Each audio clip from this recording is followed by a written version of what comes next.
एक बार भगवान अपने प्रिय भक्त के साथ मृत्युलोक की यात्रा पर निकले। रास्ते में उन्होंने एक ब्राह्मण को भिक्षा मांगते देखा। भक्त को दया आ गई। उसने सोने की 100 मोहरें उस ब्राह्मण की झोली में डाल दी और सोचा, मैंने बड़ा परोपकार का कार्य कर दिया। अब ये ब्राह्मण आजीवन भिक्षा मांगने से छूट जाएगा। ब्राह्मण ने जैसे ही भिक्षा में मिली हुई 100 मोहरें देखी, उसकी आंखें खुली की खुली रह गई। वह उस भिक्षा को बगल में दबाकर भागने लगा। रास्ते में एक अपाहिज ने उसे पुकारा, हे ब्राह्मण, बड़ी धूप है, मुझे उस छाया वाले पेड़ तक पहुंचा दो। ब्राह्मण धन पाकर के बड़े गर्व में आ गया था, हंकार आ गया था। जहाँ गर्व है वहाँ करुणा उड़ जाती है, और जहाँ करुणा है रूपी गुण नहीं है, वहाँ दौलत भी स्थायी नहीं रह पाती। अपाहिज की आवाज़ को अनसुना कर ब्राह्मण आगे बढ़ता जाता। एक और चोर उसकी पोटली छीन कर भाग जाता। इस प्रकार ब्राह्मण अपनी पूर्व वही स्थिति में आ जाता।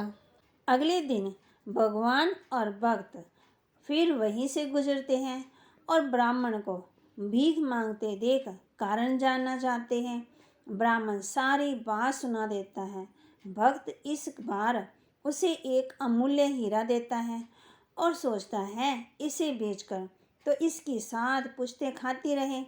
इतना धन मिल जाता है और ये भिक्षा मांगने से छूट सकता है। हीरा लेकर के ब्राह्मण फिर उसको फिर आ गया, हंकार आ गया और तेज गति से घर की ओर चलने लगा।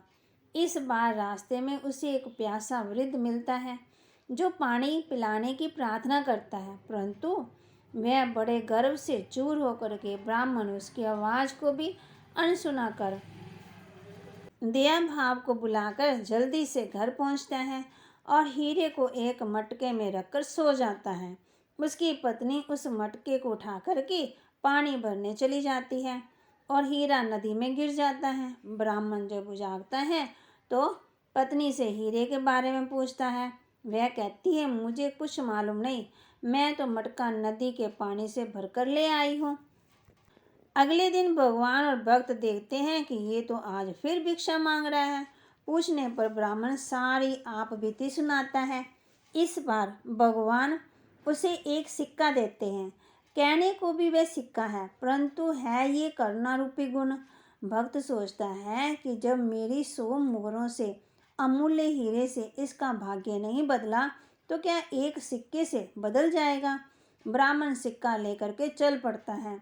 रास्ते में वह नदी पर एक मुसाफिर को जो मछलियाँ पकड़ते देखता और अभी अभी जल से निकली तड़पती हुई एक मछली को देख उसके मन में करुणाशील दया भाव आ जाती है।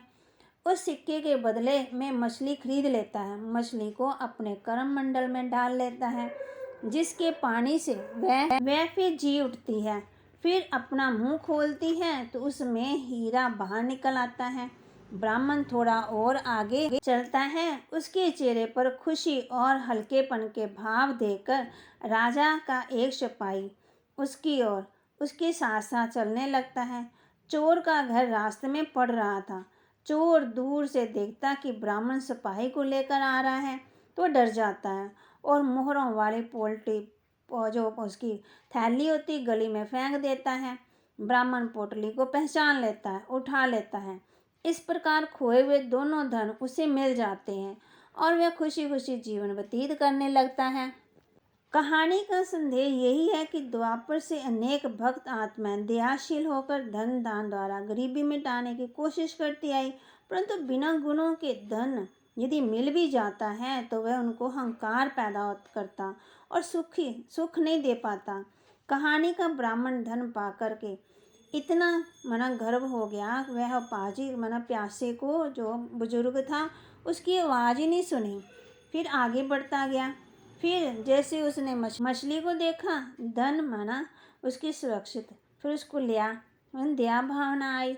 फिर वह इसी प्रकार अगर हम गुणों की रक्षा करते, गुणों को धराते, फिर माना अगर उसने हीरा भी गवा दिया, उसने उस दूसरा भी गवा दिया, लेकिन परमात्मा हम बच्चों को यही कहते हैं कि बच्चे आप हीरे बच्चे हो, है ना। अपने गुणों को देखो, अपनी कमियों को ना देखो। कमियों का वर्णन करते हैं तो कमियां हमारे जीवन में आती हैं फिर। तो इस कहानी से हमें क्या शिक्षा मिलती है? सबके गुणों को देखें, गुणों का वर्णन करें, सब पर दया, रहम भाव की दृष्टि हो। कोई भी आपको रास्ते में प्यासा मिलता है, अपाहिज है ना, चल नहीं सकता है, भूखा है, प्यासा है, उसकी मदद ज़रूर करें, देंगे तो मिलेगा।